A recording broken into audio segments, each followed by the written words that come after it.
Negara Eropa pertama yang mencapai Maluku adalah negara Portugis, yang tiba pada tahun 1512. Awalnya kedatangan Portugis disambut dengan baik dan memiliki hubungan baik dengan penguasa setempat. Namun, hubungan Portugis dengan rakyat Maluku lambat laun menjadi buruk. Hubungan baik antara rakyat Maluku dan Portugis mulai retak karena berbagai masalah politik, ekonomi, dan sosial. Masalah utama yang muncul dari perlawanan orang Maluku terhadap Portugis adalah adanya kebijakan monopoli dalam perdagangan rempah-rempah. Portugis mematok rendah harga cengkih yang membuat rakyat Ternate bahkan Maluku sengsara.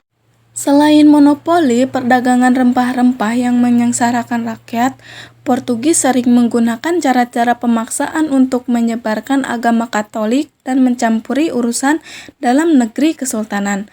Seluruh penduduk Maluku bangkit melawan Portugis karena tidak tahan dengan sikap mereka.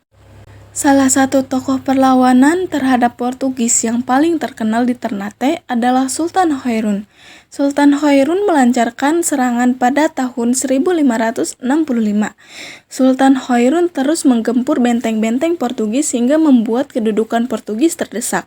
Menghadapi situasi ini, Portugis menangkap dan mengasingkan Sultan Hairun di sebuah benteng.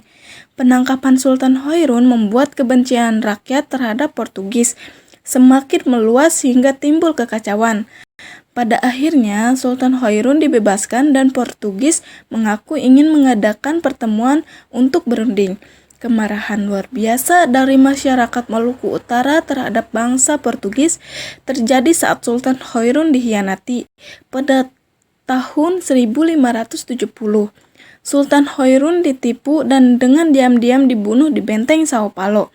Dengan dalih untuk berunding, peristiwa ini memicu perlawanan lanjutan yang lebih besar dari rakyat Maluku di bawah pimpinan Sultan Ba'abullah, putra Sultan Hairun. Sultan Ba'abullah segera mengepung benteng Sao Paulo dengan mengirimkan armadanya ke Ambon untuk memburu Portugis. Strategi yang dilakukan oleh Sultan Ba'abullah ini efektif untuk membuat bangsa Portugis menyerah dan angkat kaki dari Ternate pada tanggal 28 Desember 1577.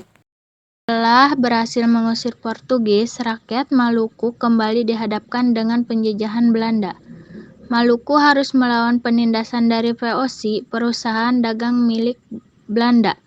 Rakyat Maluku ingin mengusir Belanda karena praktik monopoli dan sistem pelayaran Honggi yang membuat rakyat sengsara. Kemudian pada tahun 1635 muncullah perlawanan rakyat Maluku terhadap VOC yang dipimpin oleh Kapitan Ka'ali yang mendapatkan julukan sebagai Kapten Hitu. Saat ia tewas terbunuh, perlawanan selanjutnya diteruskan oleh Kapitan Tulukabesi.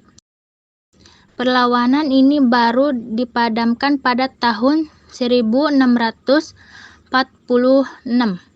Sampai pada akhir abad ke-18 tak terdengar lagi perlawanan pada VOC. Baru kemudian muncullah nama Sultan Jamaluddin dan Sultan Nuku dari Tidore. Namun VOC dengan cepat bisa memadamkan perlawanan itu. Lalu pada 1817 muncullah tokoh dari Pulau Saparua bernama Thomas Matulesi alias Kapitan Patimura. Dalam saksi Patimura itu, benteng Durostes berhasil dihancurkan oleh rakyat Maluku. Perlawanan Patimura kemudian menjalar ke wilayah Ambon, Pulau Seram, dan pulau lainnya. Untuk memadamkan perlawanan tersebut, pihak Belanda mendatangkan pasukan dari Jawa.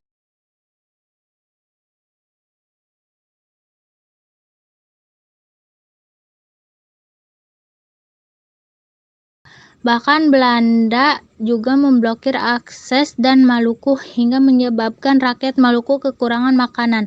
Untuk menyelamatkan rakyat dari kelaparan, akhirnya Kapitan Patimura menyerahkan diri dan menghukum mati. Meskipun Kapitan Patimura telah meninggal dunia, telah Tetapi perlawanan rakyat Maluku tetap berjalan. Di bawah kepemimpinan Christina Marta Tahaluh, seorang wanita, sayangnya beliau turut ditangkap dan diasingkan ke Pulau Jawa dan meninggal dunia di perjalanan.